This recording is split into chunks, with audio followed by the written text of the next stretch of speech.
কয়লা পাচার মামলায় ইতিমধ্যে ইডির স্ক্যানারে রয়েছে বারাবণী থানার প্রাক্তন ওসি মনোরঞ্জন মণ্ডল। 4 বার তলব করলেও একবারও কেন্দ্রীয় তদন্তকারী সংস্থার ডাকে হাজিরা দেননি তিনি। সূত্রে খবর, আর এরই মধ্যে এবার ইডির স্ক্যানারে রাজ্য পুলিশের আরও 10 জন পুলিশ অফিসার। ইডি সূত্রে দাবি, আসানসোল দুর্গাপুর কমিশনারেটের পুলিশ কমিশনারকে ইতিমধ্যেই একটি চিঠি দেওয়া হয়েছে।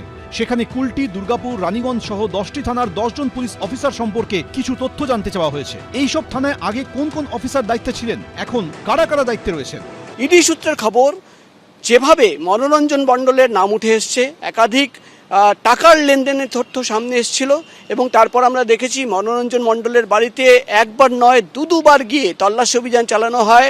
ইতিমধ্যেই 4 বার তাকে নোটিশ পাঠানো হয়েছে, কিন্তু রাজ্য পুলিশের অফিসার মনোরঞ্জন মণ্ডল কোথায় কেউ জানে না। ধরা উচিত, ভালো করে ওদের ধরা উচিত। অনেক দিন পার পেয়ে গেছে, এদেরকে পরিষ্কার করা উচিত। যত বেশি সরাবে সমস্ত কিছু বদলে ফেলতে পারে, শুধুমাত্র যেটা বদলাবে না সেটা হচ্ছে বাংলার মুখ্যমন্ত্রী মমতা বন্দ্যোপাধ্যায় থাকবেন এবং সরকারটা মাটি মানুষের থাকবে। বিজেপি বাংলা থেকে সমূলে উৎখাত হবে। আদালতে জমা দেওয়া রিপোর্টে ইডি আগেই দাবি করেছে, পুলিশ মাফিয়া যোগসাজশী এ রাজ্যে চলছিল কয়লা পাচারের সিন্ডিকেট। সেখানে কয়লা পাচারে প্রোটেকশন দিয়ে প্রচুর টাকা ঘুষ নিতেন বারাবণী থানার প্রাক্তন ওসি মনোরঞ্জন মণ্ডল। ইডির স্পেশাল কোর্টে পেশ করা রিপোর্টে মনোরঞ্জন মণ্ডলকে পলাতক বলে দাবি করেছে কেন্দ্রীয় তদন্তকারী সংস্থা। প্রকাশ সিনহা, উজ্জ্বল মুখোপাধ্যায়, শিবাশিস মৌলিক, এবিপি আনন্দ। এতদিন পর্দার জগতে অভিনেতা হিসেবে কামাল দেখিয়েছেন সেই রুদ্রনীল ঘোষকে এবার দেখা যাচ্ছে শিবপুর বিধানসভায় বিজেপি প্রার্থী হিসেবে। যেখানে ছোট থেকে বড় হয়ে ওঠা সেই শিবপুরের ভোট ময়দানে এবার নতুন চ্যালেঞ্জের মুখে। প্রতিবেশীদের সামনে ভোট প্রার্থী হিসেবে কেমন সাড়া পাচ্ছেন ঘরের ছেলে? প্রথমত বলছি, এটা খুব ইমোশনাল একটা জায়গা, কারণ এখানের যারাই মানুষ রয়েছেন, সো তারা আমার কাছে ভোটার নয়, তারা প্রত্যেকেই হয় আমার দাদা, কাকু, বন্ধু, পিসি, বৌদি, তারাই রয়েছেন আর কি। এবারের বিধানসভা ভোটে শিবপুর আসনের লড়াই মূলত ত্রিমুখী। বিজেপির রুদ্রনীল ঘোষকে চ্যালেঞ্জের মুখে ফেলতে প্রস্তুত তৃণমূল প্রার্থী রানা চট্টোপাধ্যায় ও ফরওয়ার্ড ব্লক প্রার্থী জগন্নাথ ভট্টাচার্য। সিনেমার মতো এক্ষেত্রেও হিট হতে গেলে থাকতে হবে ফিট। তাই ভাত পাতে কি খাচ্ছেন? সকাল থেকে যতই প্রচারের কাজে দৌড়াদৌড়ি থাক না কেন, দুপুরে বাড়িতে বসে মাছ ভাত খেলে তবেই শান্তি পান শিবপুরের বিজেপি প্রার্থী। তবে রুদ্রনীলের প্রথম পাতে ঘি আর কাঁচা লঙ্কা থাকবেই। শনিবারের বারবেলায় তার মেনুতে ছিল ভাত, মুগের ডাল, পটল, আলু, বেগুন ভাজার পাশাপাশি কড়কড়ে করে কাতলা মাছ। ভাজাভুজির পর ছিল শুক্তো। শুক্তোতে একটু তিতো থাকে।